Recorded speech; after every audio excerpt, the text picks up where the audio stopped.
In our last Star Wars Unlimited video, we went through all of the legendary cards that are going to be a part of Secrets of Power. Well, now it's time to drop down and take a look at the rares. So starting in this video with Vigilance and then going through all the way up to Secrets of Power, we will be going through all of the rares and then highlighting some key commons and uncommons to look out for in maybe both Premiere and sealed as well for your pre-release, and if there are any sealed planetary qualifiers or higher that get announced for the Secrets of Power set. So strap yourselves in, because there's going to be a lot of Star Wars Unlimited coming over the next couple of weeks. My name's Ben Fitzpatrick, I'm a TCG caster, and that means I just love talking about them. So let's do that right now.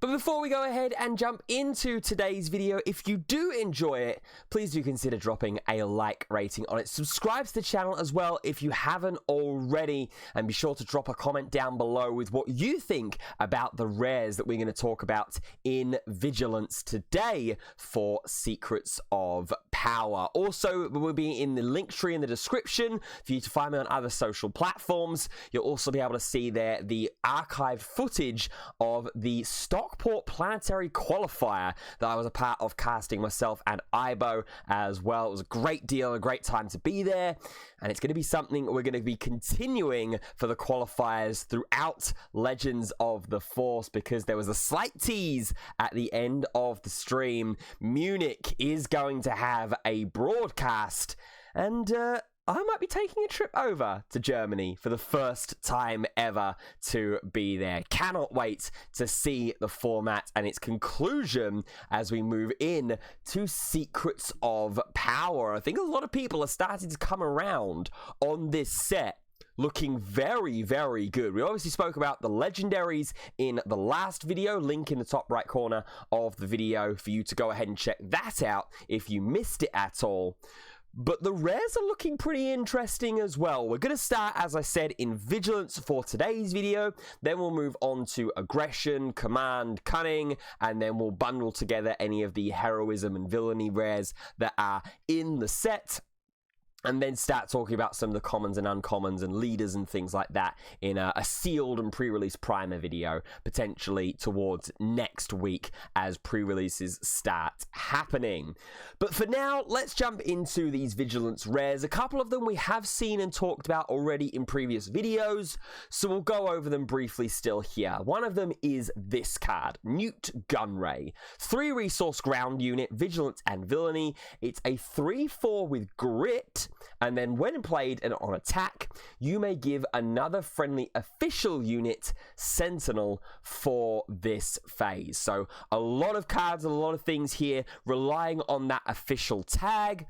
Unfortunately, this isn't a card that would be playable in Mon Mothma without paying some kind of aspect penalty, because Mon Mothma relies on the official units being non-villainy. So if you did try to play this in Mon Mothma, you would still have to pay aspect penalties of some description depending on what base that you combined Mon Mothma with.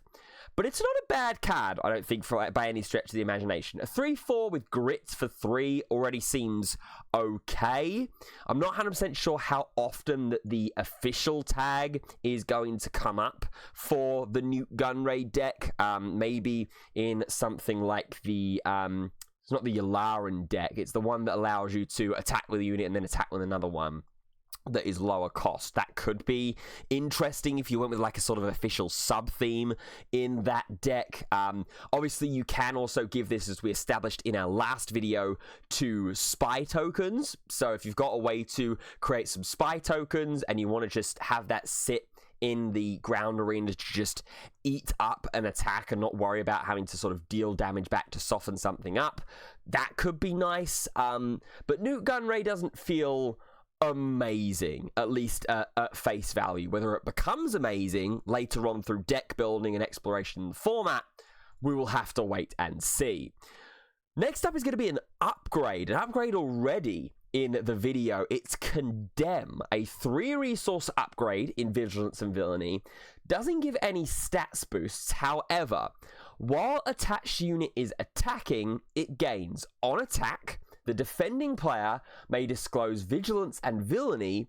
If they do, this unit gets -6 power for this attack and loses all other abilities. I really, really like this card. This is a very, very strong card, and I think will couple very nicely with things like Entrenched that we're seeing at the moment in the format.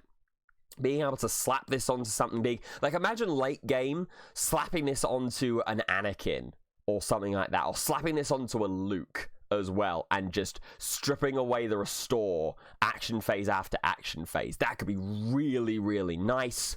And the fact that the disclosure, you could get away with disclosing just one card out of hand by revealing a card that is Vigilance and Villainy itself. You don't have to reveal 2 cards if you don't want to or don't need to activate this disclosure ability. I've been critical about disclosure throughout the past couple of videos in Secrets of Power, and saying that some of them don't really feel quite worth it for the information that you're giving up to your opponent.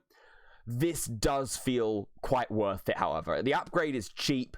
It's a pretty impactful thing that you are being able to remove away action phase after action phase. And as long as you don't run into any upgrade removal, like confiscates or disabling Fang Fighters, this could be a very, very good late game control tool for Vigilance and Villainy decks. So I'm a big fan of Condemn. Emergency Powers is up next. This is a card that we spoke about in one of our first videos, actually, on the new set on Secrets of Power.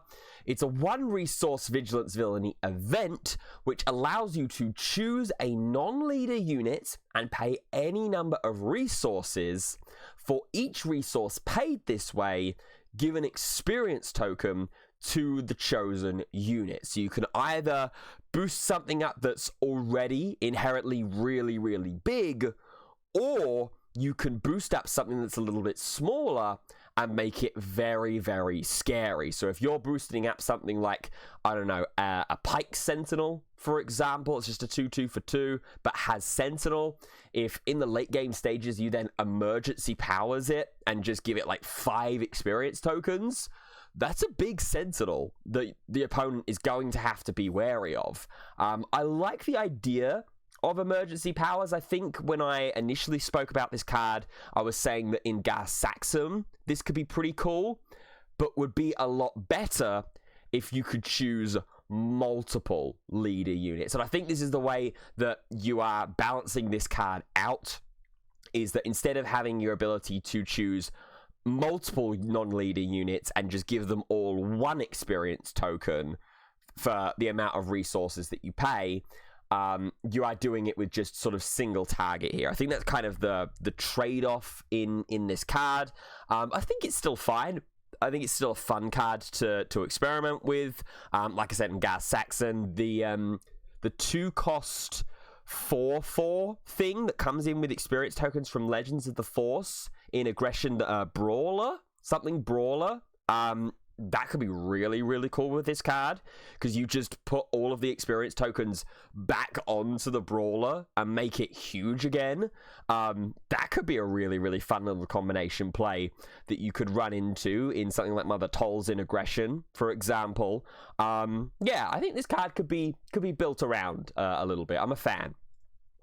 So that's all the cards that Villainy is getting for Vigilance in the rare slot. A couple of decent ones here. Condemn, I think, is the best one of the 3.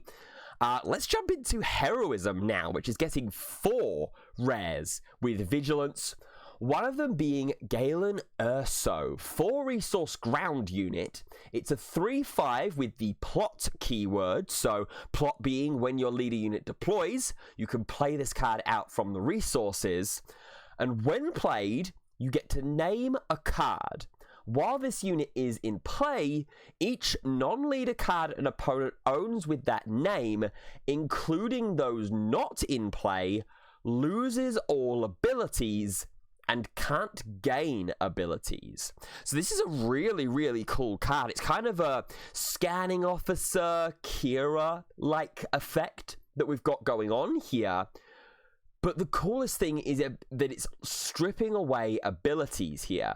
So even if you're not playing this through the plot, if you're just playing this for 4, and you name something like Anakin Skywalker Champion of Mortis, that is just going to, stick in their hands for the opponents for the most part, and really force them to try and remove this Galen Erso. There's a lot of good cards that you can name to stop abilities from burning you. So Anakin, things like Blue Leader as well. Crate Dragon would be nice, potentially, to be able to strip away the overwhelm and the burn damage that you're getting, especially late game as well, to strip this away while played. Unfortunately, I believe the way that those triggers would order, though, is that you'd still take the Crate Dragon burn damage first before the effects get shut off, because the Crate Dragon sees that you've played something, and Galen's is when played. So I think that's how that would order trigger wise, but that could be cool as an option. But yeah, definitely a strong possible card here. And Vigilance and Heroism, we're already seeing obviously that Hantu Blue is still very much in the format at the moment with the Vigilance Force base. So even being able to get this out for 3 with the Han Solo leader action as well, and just immediately shut off cards like that could be very, very good. So I like the look of Galen Erso here, or Jalen Erso. I think it's Galen. But it is a very, very strong card for tempo, it feels. Next up, we've got Captain Rex, a 6-resource 7/7 ground unit, which says, when played and when this unit completes an attack, give this unit and an enemy unit Sentinel for this phase. So importantly, the enemy unit Sentinel is happening when the attack is completed. So it's not an on-attack trigger to give something Sentinel, which then would mean you have to run into the Sentinel. It's when it completes an attack. So it swings in for 7 first, then something gets given Sentinel. I'm torn on this card, because 7/7 for 6 inherently is strong. It's overstated for what it should be. Giving itself Sentinel as a 7/7 is pretty good. Means that there's not going to be a lot that's going to be able to just immediately answer it and clear it in one action with an attack, unless you're hard removing it. It's probably the best case scenario. It's the enemy unit Sentinel that's bugging me a little bit, depending on sort of what your opponent's got on their board and at what stage of the game that you are at, right? Because you're dropping this on 6 resources, potentially 5 resources if it's being played out with Han leader action, there's going to be likely quite a few big units on the board. I mean, I suppose the biggest way to circumnavigate this, if your opponent has something in space, is just to give it to the space unit and just focus on clearing things up on the ground. That's a way around it. But then again, you're relying on your opponent to be playing into space in some way, shape, or form. I like the idea of the card. Obviously, like I said, 7/7 on a 6-resource body is already quite decent, it feels like. Republic clone and trooper tags, so not awful traits as well to work with here. But yeah, I'm not 100% sure how useful it's going to be and how easily it's going to be to kind of get around the enemy unit Sentinel thing. We'll have to see as things get built on. Next up is a huge unit. Bo-Katan is here, a 9-resource ground unit. She's an 8/8, but when played, each enemy unit gets -3/-3 for this phase, which is really, really cool. It's the first kind of like maybe semi-board wipe potential that Heroism is going to get on a unit here, because it's giving each of them. Really, really nice. And then when an enemy unit is defeated, you get to give an experience token to a friendly unit, which is really, really good. So we've got like a residual Darth Scion effect that's going on here. And I've already said about how strong that Darth Scion looks inherently. This, if you could ramp up to it, looks very, very strong. And that's going to be the key here, is you've got to ramp up to this Bo-Katan here. So this is likely going to be played in a command deck of some description. Annoyingly, you're not really wanting to play this in Bo-Katan herself with the Mandalorian trait, because you're just, in my opinion, you're just not going to get there, I don't think. This needs to be played in command, needs to be played with some kind of access to resupply carrier, those kinds of things. But if you can get this Bo-Katan out onto the board, it could cause some serious havoc, because remember as well, this when played, if you've got multiple enemy units that are being defeated by this when played ability, that is going to trigger the experience token granting effect of Bo-Katan here. And importantly as well, with the wording of the effect, the experience tokens can be granted to Bo-Katan herself. You don't have to spread them across other units.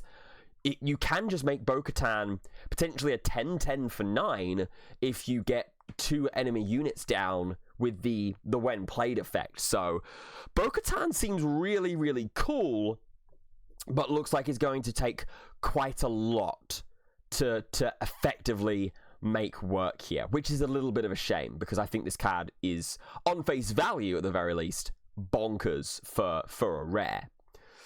Another card that is bonkers is 1 in a million. We talked about this a couple of weeks ago. This was one of the Nexus reveals from the community reveal season.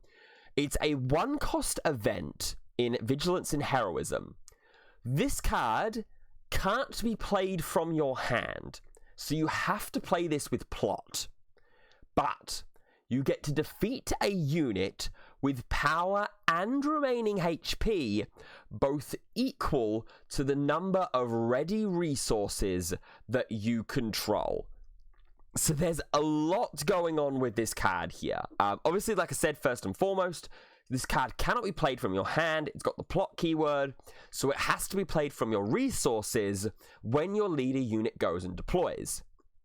But you have to defeat a unit with power and remaining HP that both have to be equal to the number of ready resources you control. So you'd have to go after a 4-4, for example, or a 3-3, or a 5-5, depending on when your leader unit goes and deploys here. It's a really interestingly designed card, and one that I think maybe will get played as like a 1 or a 2 of, maybe more in the sideboard as an option as well. But I'm really excited to see how plot interacts in the game, and how popular that it's going to be. Whether it's going to be something like Smuggle that immediately had a pretty strong impact in the format, or whether it's going to be something like Hidden, which is going to take it a little bit of time to find its feet. I think it might be the former. I really like the idea of plot. It's another way for you to just have sort of an easy choice to resource away in the regroup phase, and then some access as well to be able to play cards from the resources throughout the course of the game. And this plot mechanic as well will be very, very easily manipulated if you've got leader units that aren't epic actions. So things like Trench, things like, I believe, Bail Organa as well isn't an epic action deploy, which is really, really strong for heroism. So yeah, we'll have to see. But I think people are going to experiment with 1 in a million. I hope they are, at the very least, because it is a really fun card that we've seen getting designed here. Next is Exiled from the Force, a Legends card that's being shown here as double Vigilance. It's just 1 cost. It's no boosts to power or HP, but what it does do is if the attached unit has the Force trait, it loses it, as well as all abilities except for Grit, as the attached unit will then gain Grit. So Interesting card here. A couple of different ways that you could work with this. Either using it on your own thing and trying to experiment with maybe like a double Vigilance Kira. Not 100% convinced on that one, though. Data Vault Kira is very good at the moment. But even paying 3 for this to make a really strong not grit unit have grit and benefit off of those damages that Kira Leader generates could be quite cool. It also can as well be used on an opponent's unit as well to just remove a force trait or remove abilities. Like, imagine putting this on Owen Lars, for example. Yes, it's going to be turning into a 2-power attacker with, 2 damage on it because of the grit, but it means that it's going to lose the force trait, so it's not going to be an easy generation of the force token. It's not going to be able to restore, and it's not going to have the when defeated search for a force-traded unit on the top 5 of the deck. So, also, quick mental correction there, and beg your pardon, that Owen Lars definitely does not have the force trait, but it means that it's not going to be able to get it, which is quite cool. But yeah, it's not a bad card. It's not a bad card by any stretch of the imagination. Again, another one of those ones that I think that players are going to have to try and test with. We're not really seeing much double Vigilance running around in the format right now. I mean, like, the Vigilance, the card itself even, is seeing maybe a little bit of a reduced level of play to what we're used to, the 4-resource Spark of Rebellion event. But whether this is going to sort of prompt it to come back a little bit, potentially. I wouldn't say no. I think this card is fun, at the very least. Next up is Escape Pod, which is a 1-resource mono Vigilance space unit. It's a 0/3 that says, when played, you may have this unit capture a friendly non-vehicle, non-leader unit. And that capture isn't stopped by any stretch of the imagination. Like, it's not restricted by cost or HP.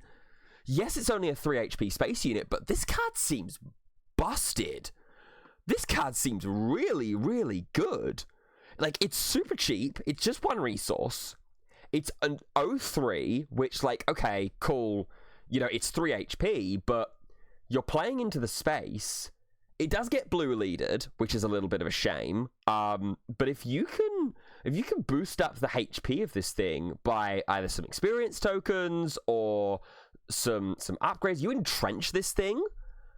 This could be really, really good. I like this card. Yeah, I'm a fan of this. I think this could be really cool. Because as well, the nice thing about capturing is that it goes across arenas. So, like, if your opponent drops down, say, Anakin or Luke or Crate Dragon or whatever, you can just go, oh, okay, cool, Escape Pod. Yeah, I'll take 1 from your Crate Dragon, but I'll capture it, which is, like, insane. And then next action, if they can't immediately answer the Escape Pod, just entrench it and give it another 3 HP. Yeah, this card seems bonkers. I really like this card, and I like the fact that capturing is really sort of coming back into the format. At least it seems that's what Fantasy Flight Games are trying to encourage with a lot of the cards in this set, is that capturing really mattering in the format now. But yeah, Escape Pod, this card is really, really good. I'm a big fan of Escape Pod. Next up is the Eye of Aldani here. It's a 1-resource Vigilance event. At the start of the next action phase, for each enemy unit, its controller must pay 1 or exhaust that unit. Ooh, we've got real anti-aggro tech coming in here. This is very strong. For a couple of reasons. I mean, 1, first and foremost, because it is just 1 resource to pay. That's already really, really good. Secondly, this doesn't protect leader units. So, if we're going up against... The first thing that comes to mind is if we're going up against something like Sabine. If we're going up against Sabine and they have littered the board with ground arena units, or even against Hanworth the Risk with Energy Conversion Lab, if they're at a state of the game where they've littered the board with units, you can just freeze everything down here, which could be really, really cool. And they have to pay the one. So they're either only using those units on the board, which could set you up for something like a board wipe of some description. You know, you either ambush something in with, like, Tyrannus, for example. If you're playing this in, like, Tolzin, you can ambush him with Tyrannus. You can play him with a Tolzin's Assassin to -3/-3 and take something down. You know, if you're late enough in the game in Vigilance, you could just Super Laser Blast next action, and then all of a sudden the opponent is just completely out of resources and would have to, like, claim the initiative in that situation. That could be really, really cool. But yeah, I think this is going to be sideboarded at the very, very least. If aggro gets even further into the format, however, then I would not be surprised if this starts being included into the main deck here. There are obviously ways to get around this or to abuse this kind of thing as the opponent as well. I mean, obviously in that situation that I described about, like, Eye of Aldani, next action phase starts, the opponent just goes, oh, okay, cool, I just, you know, pay all out because I've got game on board, and you first action super laser them. They just go, oh, okay, cool, I claim the initiative, I've got all my resources back. But at least in that scenario, then you can start to 1-for-1 trade them, right? They can play a unit, and then you can go, haha, power of the dark side, or something to that description. But yeah, there's definitely going to be ways around this card, but I think it's strong enough that you're really going to want to try it, at least in the side deck here. Yeah, I really like... What is it with one resource mono-vigilance rares being just absolutely disgusting in this set? Because this just looks really, really good, and this just looks really, really good. So yeah, Vigilance eating well and eating cheaply, it looks like, in the mono aspect for the rares. Our final rare is going to be in Mono Vigilance as well. A little bit more on the expensive side at 7 resources, but Hyperspace Disaster defeats all space units. So this one I'm torn on, because you know, it's a board wipe for the Space Arena, which inherently is huge. Pilot Vader decks, you know, cower in fear to this card. But the issue is that 7 resource cost. And going up against something like Pilot Vader, by 7 resources, you are likely just dead if they have hit a really, really strong opening curve. If they've gone double 1-drop on action phase 1 into Victor Leader in action phase 2 and are just swinging away, maybe Sanctioneer's Shuttles instead of the Victor Leader to get that tempo as well, you are more than likely just dead at the 7 resource point. If you're not, however, and you're playing in Command Vigilance Villainy, for example, you've hit resupply on the 3 resource action phase, you're playing this out on the leader deployment for Vader, that could be pretty good. And, you know, immediately answer them before they deploy the Vader Leader in. They can then, like, deploy Vader Leader onto the ground, or, like, play a unit that comes in exhausted, deploy Vader Leader, create TIE tokens, and, like, do it all over again, kind of thing. That is an option, but the cost here is giving me a little bit of cause for concern. Is it going to be included into the side decks of some strategies going forwards? Possibly. I could see it happening, just an easy way to defeat a heavy space deck.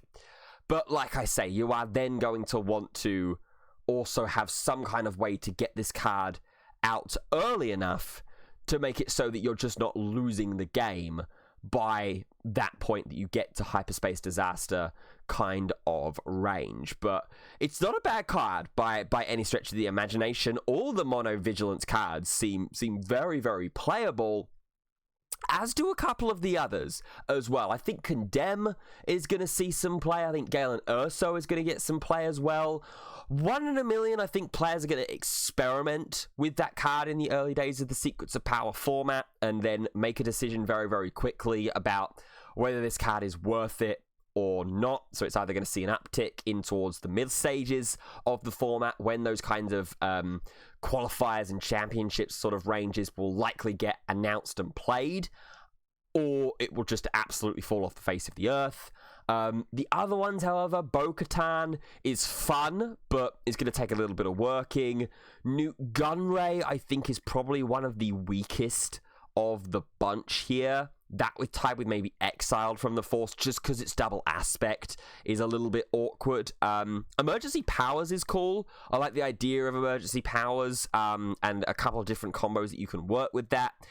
Captain Rex as well, a little bit awkward for my liking, but the ones that I really like, I think Escape Pod is one of the best in Vigilance here. I think a one resource capture something in space and then next action phase entrenched it to give it, double its HP is very strong potentially. And there's not a bunch of decks that are sort of really mattering about space at the moment. There are decks that are including space units, of course, but, aside from, like, Pilot Vader and Pilot Boba, and maybe, like, Poe as well, and Poe is only really played at some, like, planetary qualifier level, this looks very good. I think this is one of my favorites. The Eye of Aldani is also really nice.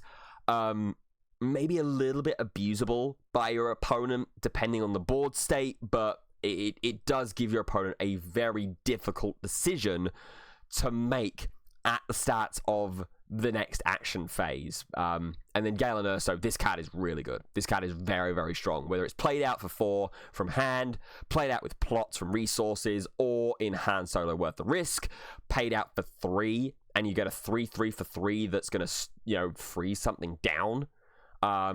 Is really nice here. So definitely my top 3, I think, are Escape Pod, Condemn, and Galen Erso. Not necessarily in that order, but definitely around those kinds of 3, with Eye of Aldani coming in as a close 4th as well. But that's my thoughts. Let me know what you think down in the comments section below. What cards do you think are the strongest here in the rare slot for Vigilance? Are there any cards that maybe I've overhyped a little bit here? Are there any that I've maybe underhyped or underappreciated here that you think are going to start to see a bunch of play in the brand new format? The comment section down below is exactly where you can sound off on that. But until the end, next time, that is going to be the end of this video. If you did enjoy it, please do consider dropping a like rating on it. Subscribe to the channel as well so you do not miss the coverage of the other rare slot cards in Secrets of Power, as well as hopefully a booster box opening on launch day. I'd love to open maybe a Carbonite booster as well, or 2, but that's going to take some serious decision making, whether it's going to be just a Carbonite booster pack, or we go the whole 9 yards and go with a Carbonite booster box. We'll have to reserve judgment on that one and wait and see. But either way, if there are, they will be on the channel, so be sure to be subscribed for that. That means we're at the end of the video, so thank you so much for watching. Hope you have enjoyed it, and until the next time, we'll see you soon. Goodbye for now.